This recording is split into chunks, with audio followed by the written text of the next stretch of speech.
Good morning 10th class. Chapter 4 को complete करने के बाद जो आज का नेक्स्ट टॉपिक हम करते हैं, नेक्स्ट चैप्टर हम स्टार्ट करते हैं और आपका लास्ट चैप्टर है इसके अंदर, केमिस्ट्री के अंदर आपका केमिस्ट्री का सिलेबस कंप्लीट हो जाएगा। उसके बाद आपका जो है क्वेश्चंस प्रोवाइड करूँगी मैं आपको कि आपको किस टाइप के यहाँ से क्वेश्चंस जो है पुटअप किए जाते हैं। तो फर्स्ट ऑफ ऑल हम चैप्टर 5 जो है आपका पास, नाम क्या है इसका, पीरियोडिक क्लासिफिकेशन ऑफ एलिमेंट्स के। आपके पास जैसे हमने एलिमेंट्स पढ़े हैं, जैसे कार्बन कंपाउंड के अंदर हमने बहुत सारे एलिमेंट्स पढ़े हैं, मेटल नॉन मेटल के अंदर हमने बहुत सारे कंपाउंड्स पढ़े हैं। तो यहाँ से बेटे हम इसका क्या करेंगे, उसकी क्लासिफिकेशन करेंगे, उसको पीरियोडिकली करेंगे। पीरियोडिक टेबल आपने सुनी है, देखी भी होगी, तो हम उसको अब पीरियोडिक टेबल बनाएंगे इसकी। ध्यान से देखना है। In class 9th we have learned that matter around us is present in the form of elements, compounds and mixtures, and the elements contain atoms of only one type. 11th 9th class में था ना आपके पास कि हमने क्या पढ़ा था कि मैटर जो आपके आसपास होता है वो किस फॉर्म में पाया जाता है, या तो एलिमेंट्स या कंपाउंड्स या फिर मिक्सचर्स। लेकिन एलिमेंट्स जो होते हैं वो सिर्फ एक ही टाइप के जो है एटम्स से कैरी करते हैं। Do you know how many elements are known till date? आज तक की डेट में आपके पास कितने एलिमेंट्स नोन हैं? वो होते हैं आपके पास at present 118 elements are known to अस।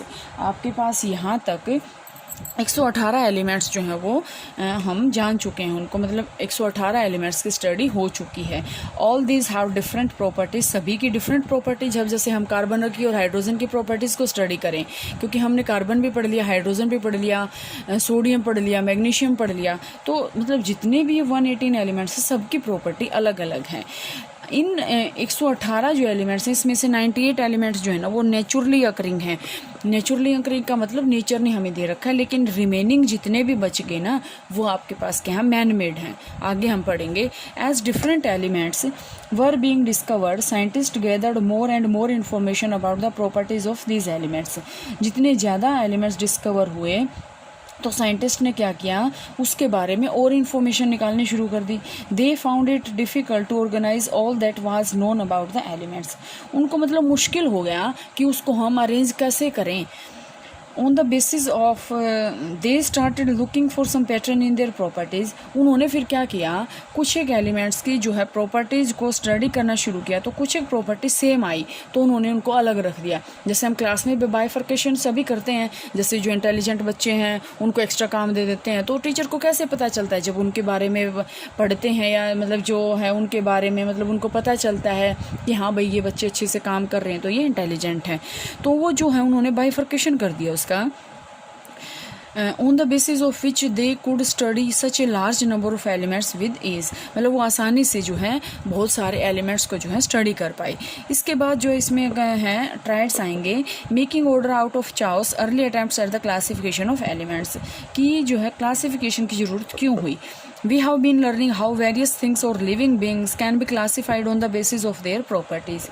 हमने ये सीखा कि जो है लिविंग बींग्स जो होते हैं उनकी प्रॉपर्टीज़ के बेस पे हम उनको कैसे जो है अलग अलग कर सकते हैं। जैसे देखो, बर्ड्स हैं वो बर्ड्स की कैटेगरी में है, एनिमल्स हैं वो एनिमल्स की कैटेगरी में है, ह्यूमन बींग्स हैं वो ह्यूमन बींग्स की कैटेगरी में है। अब ह्यूमन बींग्स के अंदर भी मेल हैं वो अलग होते हैं, फीमेल अलग हैं, बच्चे अलग हैं, ठीक है, बूढ़े अलग हैं। तो वो कैटेगरी क्या है, क्या देखा उन्होंने, देखो वही आपके पास क्या होता है। Even in other situation we come across instances of organisation based on some properties. For example in a shop soaps are kept together at one place while biscuits are kept together elsewhere. जैसे आप कभी भी बेटा mall वगैरह में जाते हैं या कभी कैंटीन वगैरह में जाते हैं तो वहाँ पे क्या होता है, शॉप के अंदर जो साबुन और बिस्किट होते हैं वो अलग रो में है। क्या ऐसे ही है, एक पैकेट बिस्किट का है, एक पैकेट साबुन का, ऐसे नहीं होता। जैसे बिस्किट की ये रो है तो सारे बिस्किट ही मिलेंगे, ये साबुन की है तो इसमें सारे साबुन ही मिलेंगे, ये शैम्पू की है तो सारे शैम्पू ही मिलेंगे, ठीक है। तो वो क्या होता है, उसको अरेंज किया है, ठीक है। Even among shops bathing shops are stacked separately from washing shops. ये भी आपके पास अच्छा पॉइंट है। हम दुकान के अंदर ये भी देखते हैं कि नहाने का साबुन अलग होता है, बट आपके पास जो कपड़े धोने की साबुन होती है वो अलग होती हैं, तो साबुन लेकिन फिर भी अलग अलग कर रखा है। Similarly scientist made several attempts to classify elements according to their properties और obtain an orderly arrangement out of chaos. मतलब उन्होंने इसमें कन्फ्यूजन क्रिएट नहीं की, उन्होंने यहाँ पे क्या किया, प्रॉपर्टीज़ को अलग अलग क्लासीफाई कर दिया और उसको जो है मतलब क्लासीफाई भी एलिमेंट्स को कर दिया। The earlier attempt to classify the elements resulted in grouping the then known elements and as metals and non metals. फिर उन्होंने क्या किया, ये जो ऐसे क्लासीफाई किया, तो उन्होंने इस बेस पे ये पाया कि कुछ एक मेटल्स होती हैं लेकिन कुछ एक क्या होती हैं, नॉन मेटल्स होती हैं। Later further classification were tried out as our knowledge of elements and their properties increased.